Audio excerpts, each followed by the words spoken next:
One of the big problems business owners are facing right now is managing their cash flow. It's been a huge issue for many before restrictions were imposed. Now it's a case of basic survival and considering how the new normal will impact the very viability of a lot of businesses. To talk about the different business scenarios, the cash flow queen, Amanda Fisher. Amanda, thanks for your time. Thank you. Thanks for having me. Absolutely. So cash flow, the focus for a lot of business owners right now? Yes, of course. I mean, we've had businesses that have been shut down completely. We've had some that are, working from home, doing things differently. Everybody's got a slightly different story, but the thread that runs through every single business is cash flow. It always has been, but it's become very much a focus today with the revenues dropping down quite significantly for so many people in business. The temptation for a lot of business owners right now is to wait it out, just to try and rely on that government assistance for as long as possible, as opposed to dipping your toe back into the water of opening up for customers, etc., because that's uncertain, whereas government payments, JobKeeper, etc., are a little bit more certain. What's your advice right now?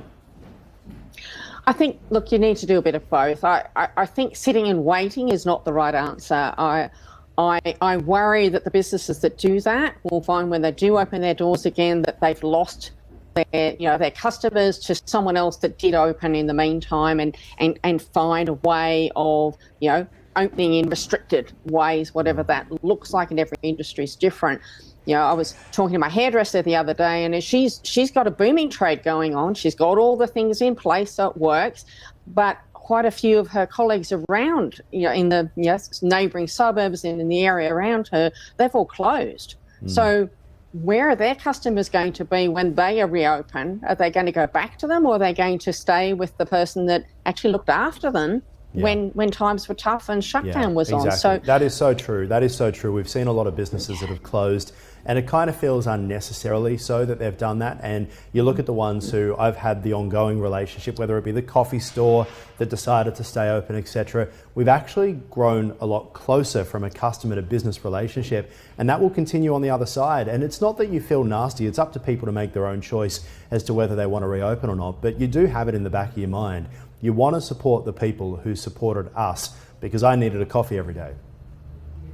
Yeah, and I think the other side of it, from looking at it more from a cash flow perspective, is whilst some money isn't always better than no money, I think the advantage of being open, providing some service to your clients, customers, does keep that bit of revenue going in. And look, to get JobKeeper, you've got to be down 30% or more in revenue. So if you come back and your revenue is only sitting at 10 or 20 or 30%, you're still going to get JobKeeper to help you pay the staff. But that extra revenue can help to pay a bit towards some of the other bills that you'll have, that you're having to pay anyway. So in many cases, some revenue is better than no revenue. Yeah, really good point. And a lot of business owners are focusing on revenue right now. Do you think it's enough to get them through the next few months? Things are so uncertain. We could see another wave. We have no idea.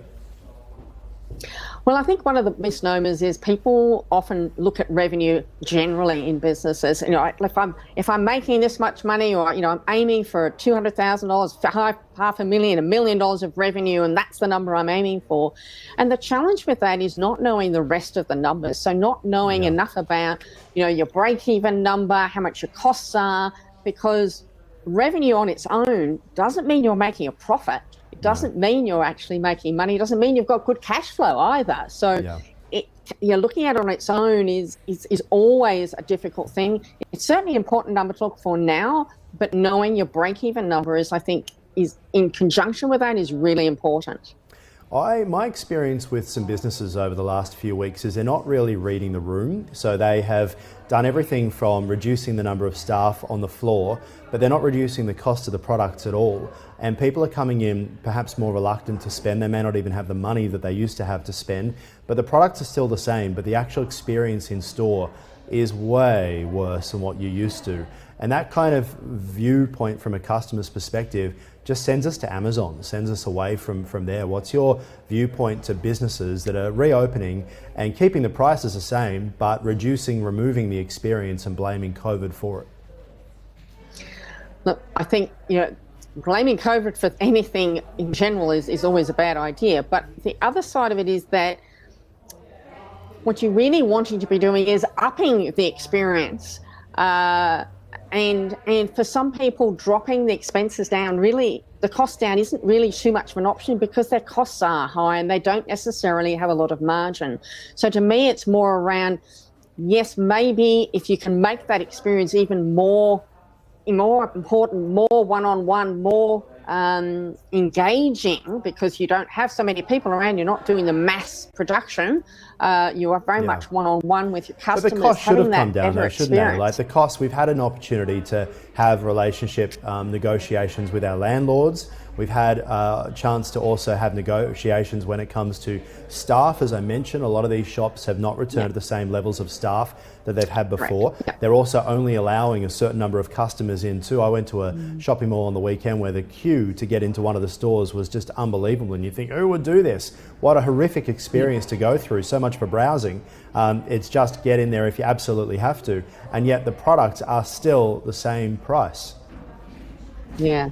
Look, I think every business needs to look at it. It does depend a bit. I'm thinking a little bit more of, the restaurant type people where they've got to have a certain number of, people in the kitchen just to cook the meals and to serve. So they don't have as much maneuverability in their pricing. Other businesses, absolutely. They've got a lot more movement in, reduction in cost of rent and, potentially wages and, less people on the floor, as you say. That definitely gives the ability to reduce their pricing. As I say, it's a little bit industry by industry. It can be a little bit different. Now, are there any other key numbers people should be focusing on now for their business? You talk about revenue, and while revenue is important, so too is a little word called profit, because revenue, particularly if you are cutting your costs and not, keeping your costs, but cutting your prices to try and stay competitive, it's not going to end well. So what other things should businesses be focusing on the way back up? I think one of the things that I've been talking with people that I'm coaching and dealing with at the moment is preparing a set of 3 different cash flow forecasts. So one that's kind of your worst case scenario, hardly any customers or no customers. What's that look baseline? One's kind of what you expect it to look like, and then a better one that's just what you'd hope for if things turn around a little bit better than you expect. Because in doing that, you get to make decisions about, when do you put the extra staff person on?